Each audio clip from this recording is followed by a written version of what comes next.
US President Joe Biden will speak with Israeli Prime Minister Benjamin Netanyahu over the phone, and this comes 3 days after Israel launched an attack in which 7 World Central Kitchen aid workers were killed in Gaza. Right, the aid workers were killed when their convoy was hit shortly after they oversaw the unloading of 100 tons of food brought to Gaza by sea. The White House has described Biden as outraged and heartbroken by the attack.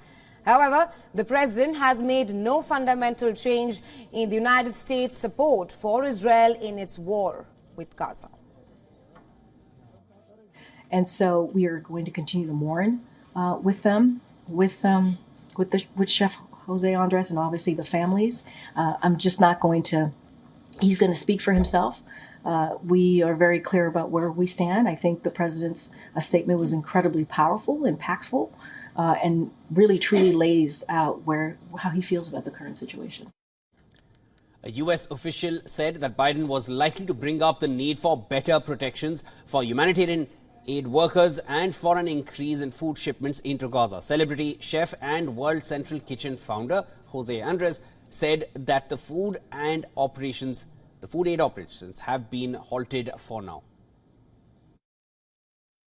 We need to go every day until we assess what really is the situation and how we can obviously try to keep going on operations. But at this point, the situation is halted.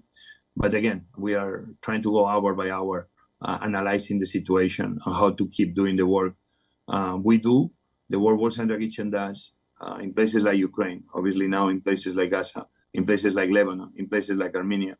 But most and foremost, we need to feel, all of us, we need to feel safe. Concern about the slow pace of aid supplies on land, the United States has been carrying out airdrops and building a temporary pier for shipments from the sea.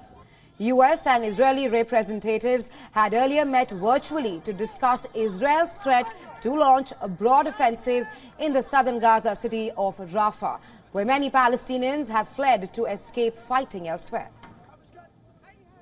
The US and Israel plan further discussions at an in-person meeting of representatives next week. White House National Security spokesperson John Kirby said that while the in-person meeting was unlikely to reach firm conclusions, Washington hoped to make progress on how to root out Hamas militants from Rafah without harming civilians.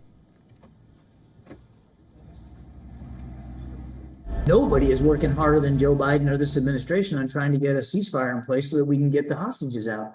So I guess I'm just going to take issue with, the premise of the question. We have been exceedingly consistent and clear with our expectations for the prosecution of these operations. And from on this, our correspondent Susan Tehrani sent us this report from New York. Take a look.